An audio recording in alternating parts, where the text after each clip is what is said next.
I've got figures out because I'm just spotting how many are left inside the FIA. Yeah, it's looking quite empty over there. It's time Yes, for our yeah.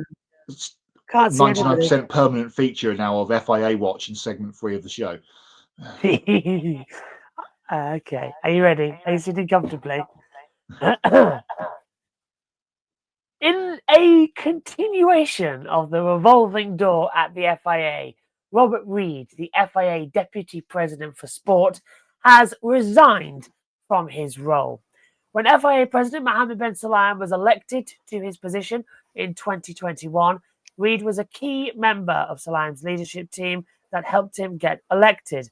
However, since those days, the two men have reportedly had a falling out due to all of the issues and turmoil caused by Sulayem. In a statement, he said, after deep reflection, I have made the difficult decision to resign as FIA Deputy President for Sport. I took on this role to help deliver greater transparency, stronger governance, and more collaboration, more collaborative leadership. There we go, got that in the end.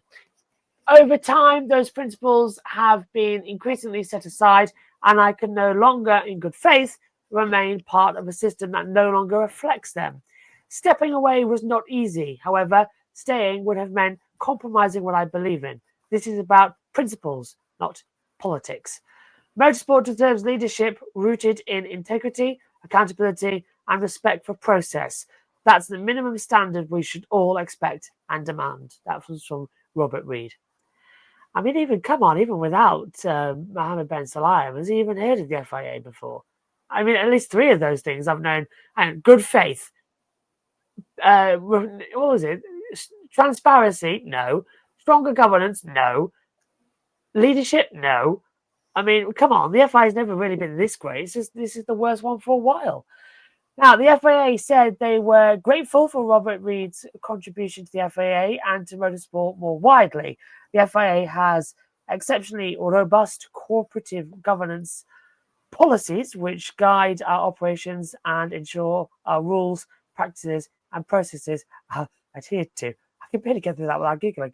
According to Andrew Benson from BBC Sport, with Sulayem up for re-election later this year and nobody challenging him yet, there is believed to be at least one other person preparing a presidential campaign to become president of the FIA. The link to this is in the video description below.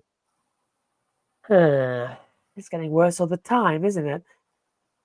What does it say about the current state of the FIA with another departure, especially someone closely aligned with Sulayem? This is a key for people who don't know to JD Vance resigning and leaving Donald Trump right in this instance in time.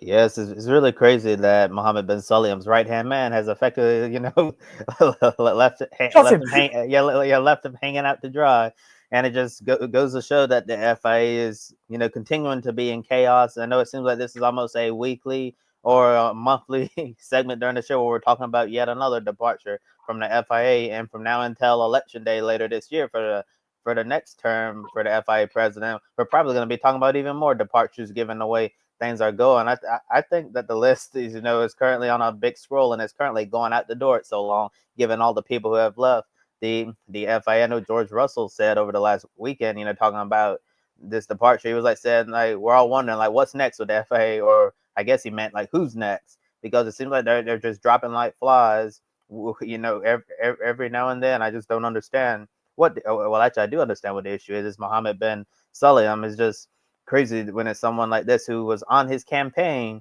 to help him get elected, ended up leaving here, right, in an election year. And whoever this one person is potentially planning to run against Sulayem, in this year's presidential campaign, I have a feeling that a lot of people will be ready for change, be like, I don't care who you are, just be better than him and you have my vote. But in all seriousness, in order to beat him in an election, you have to give people something to vote for instead of something to vote against. You just can't be like, I'm not Mohammed bin Sulayem. I'm not this guy that most people don't like, so vote for me. Because that's not good enough. You have to give people a reason to vote for you. But I would love to see more candidates, see what they want to do, but they can't get any worse than what we have right now, right? It's just been a completely chaotic time in the FIA, and hopefully, if Sulayem doesn't win re-election and we get someone new, we'll love to see a lot more stability, because right now it's a very unstable organization and it's just extremely chaotic.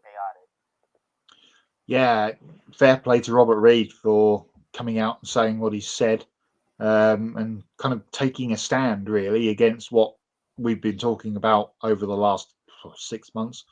Feels like forever, on this show, of what's been going on with MBS. Robert, he's a world championship winning co-driver.